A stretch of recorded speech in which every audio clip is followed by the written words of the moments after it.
أحسنوا في هذه الدنيا حسنة وأرض الله واسعة إنما يوفى الصابرون أجرهم بغير حساب. قل إني أمرت أن أعبد الله مخلصا له الدين وأمرت لأن أكون أول المسلمين. قل إني أخاف إن عصيت ربي عذاب يوم عظيم. قل الله أعبد مخلصا له ديني فاعبدوا ما شئتم من دونه. قل إن الخاسرين الذين خسروا أنفسهم وأهليهم يوم القيامة ألا ذلك هو الخسران المبين. لهم من فوقهم ظلل من النار ومن تحتهم ظلل ذلك يخوف الله به عباده يا عباد فاتقون.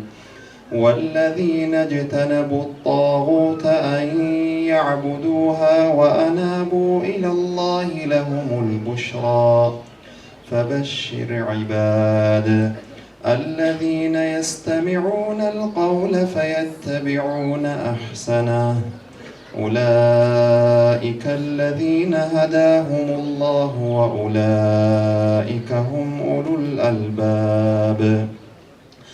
أفمن يتقي بوجهه سوء أفمن حق عليه كلمة العذاب أفأنت تنقذ من في النار.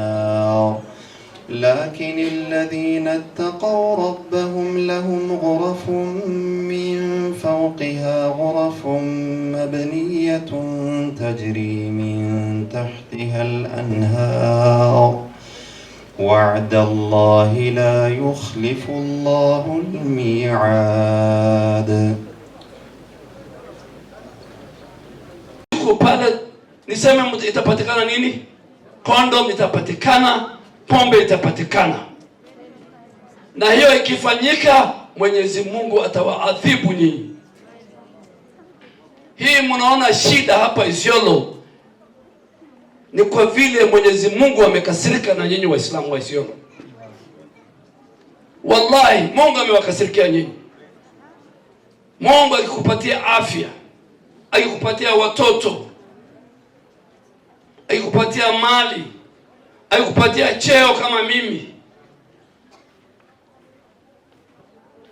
Kuna wengine amewakataza watoto, amewakataza cheo, amewakataza mali, hata amewakataza viungo ya kutembea.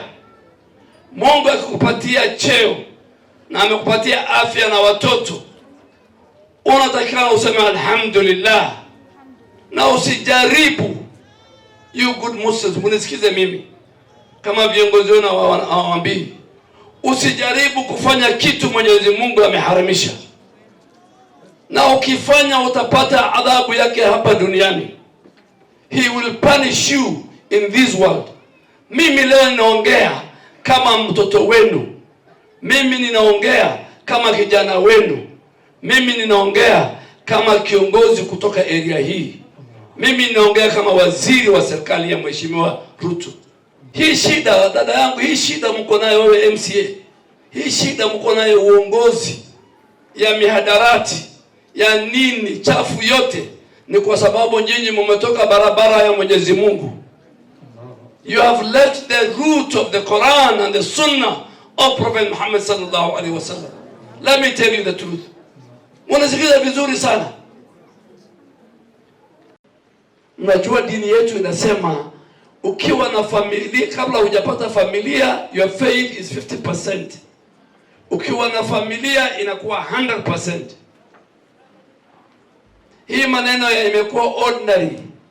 Ati kijana na msichana tu wanamangamanga hapa Isiolo, Garissa, Wajir, Nairobi, Sydney, hawataki kuoa. That is wrong.